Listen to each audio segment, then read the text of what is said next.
in the industry in America. But now this lobbyist wants to end that freedom. You have to regulate. He wants to bring the dumb medallion rule to Washington, D.C. He wrote a bill that would cut the number of taxis allowed in half. There's too many taxi cabs. These D.C. drivers don't think so. Kill the medallion bill! They like being allowed to work. But the lobbyist convinced this D.C. city councilman to sponsor his bill. We want to professionalize our taxi cab system. Professionalize the system? What's that mean? Well, we want to make sure that the customer has a good riding experience. That sounds good, but What is this? What is this? regulations already in the book subject every driver to petty harassment. This is unacceptable right here. Still, at least in Washington, the open entry rules allow newcomers to enter the business. Washington, D.C. is the only major city in America that allows an open entry. Isn't that good for poor people? No, it's not good. A medallion system is what is needed, But that squeezes newcomers out. and newcomers should be squeezed out. Why? Because this is a regulated industry. How much you get paid to lobby for this? Well, I get paid by the hour, and my rate per hour is $775. This man, you know, he's about money. I can't blame him.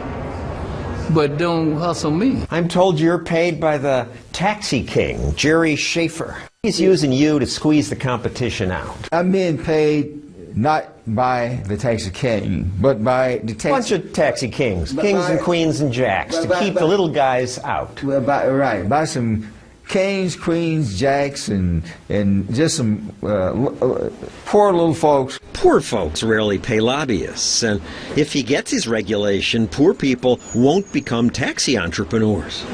But only a few are going to be able to afford it, if any. Washington has been sort of an open place for taxis, being able to become a taxi driver. That's good. We love it. So why monkey with good? When folks have some ideas about different legislation, our job is to implement it. You've only been here 4 years. How many laws have you gotten passed? Oh, many. We are very active here in my office legislatively. You ever repeal any?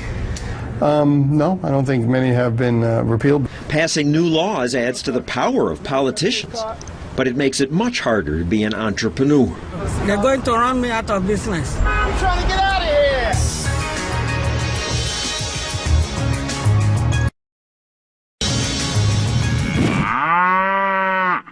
Who decides what you eat? You? Turns out, no. Some towns banned Happy Meals. One banned all new fast food restaurants. My town's mayor wants to limit the salt I can eat. And if you sell certain things that the food police disapprove of, you better watch out. There was a loud banging on the back gate. And I said, what's going on? He goes, we have a warrant to search the premises. Not long ago, federal and state officials raided Rawsome Foods, a food co-op in Los Angeles. They started walking around. They drew their guns, and I'm like, why are you drawing guns? They searched me. It seemed like they thought we had cocaine in the papayas or something. Their crime was selling milk that hadn't been pasteurized. They just went into our freezer and they just took gallons and cheeses and whatever they wanted. A year later, the government raided again. They also raided Sharon Palmer's farm, which supplies Rawsome with its natural food. These people come and invade, ripped my house apart. They took me down to the county jail, booked me, photographed me like a criminal. Palmer and Rawsome's owners were charged with 6 felonies. They could go to jail, all because health officials say raw milk can be downright dangerous. It can. Unpasteurized means the milk hasn't been heated to kill the bacteria like salmonella that can give you stomach aches or kill you. But raw food buyers say things like this. It's pure and healthy and makes me feel good. Oh, please, that's ridiculous. But don't free people have a right to be ridiculous? The hell? This is America. How are you going to tell me what I should and shouldn't eat? Right. I eat lots of Dove bars. These aren't good for me. I also eat chicken. The CDC says because people don't wash chicken properly, bacteria in it causes lots of illness and many deaths. But we don't ban chicken. When the government gets between my lips and my throat, I call that an invasion of privacy. Joel Salatin's one of those back-to-the-earth foodies. Hey, Pig. Why do you want to drink raw milk? Because I want to. I think it's healthier and it's good for me, and I've drunk it all my life, sometimes legally, sometimes illegally. Most states ban the sale of raw milk, just as they ban unlicensed lemonade stands. Wait, I can't give it to you. Don't drink it. I could get in trouble. Although my lawyer told me that if no one drinks it, I have to get it back. and I don't make any money, then this is probably legal. You're silly. That indicates this whole societal prejudice against terrible business people. You know, anyone who's in business is a cheater, a villain. The CDC says hundreds of people have gotten sick from raw milk. More than that have drowned in backyard swimming pools. I think we should fill in all the backyard swimming pools and outlaw them. Life is risky. You can die from it. I mean, ultimately, you and I should be able to choose our risk. I mean, I think eating Cocoa Puffs and eating Twinkies and drinking Mountain Dew is risky. But I'm not asking for a government to tell you that you can't do it. For 30 years, Salatin's farmed 500 acres in Virginia. Hey, turkeys. And he's seen government pass more and more rules. Every day I look over my shoulder, okay, what are they going to find illegal tomorrow? Salatin would like to slaughter his own animals to sell to his neighbors. But as with raw milk, it's only legal if he doesn't make money. You can go into the woods and shoot a deer, put it prominently on the hood of your blazer like an ornament, take it around town in the afternoon sun for a couple of hours, and then take it home, string it up in a tree until you skin it out, cut it up, and feed it to your children. And that's being a great American. But if I take one lamb or one pig and get all the neighbors together and we have a community killing like they used to do, and one neighbor pays me a penny, I'm a criminal. It's logical to think we need government to protect us. If that is what you think, that's fine. Go ask for government protection. But allow my customers and me who don't have faith in the government, let us opt out. Hey, Pig. Basic food freedom of choice should be as important as the freedom to worship, speak, or own a gun. What you doing, pigs? What about the freedom to record public officials doing public work? I'm a reporter. Coming up. Well, you going to jail? In America these days, you never know what's legal. You're going away. You'll be arrested for trespassing. I did nothing. But can police legally arrest you just for filming the authorities? That's next. Our government adds thousands of new laws every year. The feds alone added 80,000 pages of new regulations just last year. Add in state and local laws, and we're drowning in rules. So just disobeying one of these could lead to the police locking me up. So given that the police have the power to lock me up or shoot me, it's important that we be able to keep an eye on them. Fortunately, that's easier today because even our phones have cameras. And a camera is a powerful tool for, as the Romans said, watching the watchman. You're going away. You'll be arrested for trespassing. I did nothing. The problem is that often the watchmen don't want to be watched. In Jones County, Mississippi, a highway patrolman told Pete Ayer, "Stop your RV." Pete's an activist who likes to videotape encounters with authorities. Yes, sir. Open that side door for me, man. Turn that camera off, dude. What's that? You filming? Yeah. Turn it off.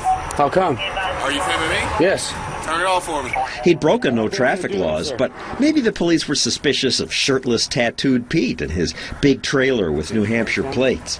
Pete's friend filmed the encounter and said, I would like to keep everybody accountable in this situation. Apparently this officer didn't like that.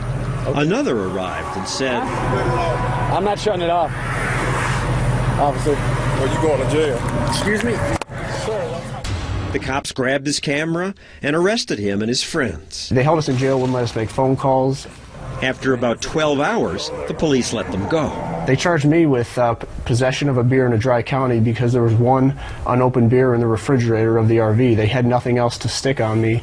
They couldn't charge him with filming the police because that's legal. And that's a good thing. Just outside my office, a cop claimed a bicyclist rode into him on purpose. But then this video turned up and showed that the officer was the aggressor. That cop was eventually fired. Maybe video like this is why some don't want to be filmed. You guys need something? This is my front yard. I'm just recording what you're doing. It's my right. Actually, not from the sidewalk. This is my yard. In Rochester, New York, when Emily Good heard police stopping a driver outside her house, she went out on her front lawn to film the encounter. One officer didn't like that. You're behind us officers when we're doing a traffic stop. I'm allowed to stand in my yard. We'll stand in your house. I'm allowed to stand in my yard. I'm going to stay in. I was in cotton pajamas. You could tell I was holding nothing. I don't think that there's any reason to feel threatened. All I have is a camera. I'm clearly wearing nothing. I have no weapons. It does not matter. You know what? I think you're going to go to jail. I'm observing what they're doing and they're arresting me. I don't understand what's going on. The officer took her to jail and charged her with obstructing governmental administration. I did nothing. I did nothing. I think that the young police officer is high on his power. High on his power is a little harsh. He's doing his job. No, it's not his job to take people, observers from their own property and put them in jail. A month later, Emily put this video online. It was viewed thousands of times, and some viewers criticized the police. So you post the video on YouTube, and they come back. In uniform, 4 officers. Police showed up outside a meeting of Emily and her friends and started writing tickets for parking violations, like parking farther than 12 inches from the curb. Can I see it? Can I see the ruler? Her friend taped that. Okay, that's 12 inches from the curb. After the media picked up on the story, the police chief said his officers' actions were inappropriate. Charges against Emily were dropped, but no officer was ever punished. They never are, as far as we know, even when they arrest news cameramen. Go away now! Go away now! Phil Datz tried to film a police pursuit. All right, you're going away. Okay, I'm walking away, but I'm asking you. Because it's an active scene and you're leaving. All right, no place. Go away. No. He went away. He moved across the street, but then the officer drove up to him there. Sergeant, I told PIO, they told me to go back to the doors open. Put it down. Put it down. Put it down. You're under arrest. They charged Phil with obstructing government. Did you obstruct the government? Absolutely not. At the point I was arrested, I was probably 1,000 feet away from the officers. Charges were dropped, but again, the officer was never punished. None of the officers who arrested Pete, Emily, or Phil would talk to us, but the head of one police union sent us this written comment. He says this has become a serious safety issue. I'm afraid something terrible will happen. Well, the opposite is true, because if the officers are doing the right thing, the video is going to show that. True. This hijacker rammed a cop car. The officer shot the hijacker, killed him, and then was exonerated of murder because this video showed he'd acted in self-defense. Are you recording me right now? Yes. Some officers now understand that it's just part of the job to be filmed. If you're a police officer, what do you want to do? Make sure it's safe, right? Correct. Well, it should look good on YouTube either way. So let's give 3 cheers for Officer Matt Lyons of Oceanside, California. Make sure you get a good picture of me so you know exactly what I look like. It's refreshing to hear an officer welcome a camera. And remember, my name is Officer Lyons with the Oceanside Police Department. My badge number is 1093. God bless America. Coming up, should they have the freedom to sell sex? And should they have the freedom to get high? Legal drugs and sex work when we return.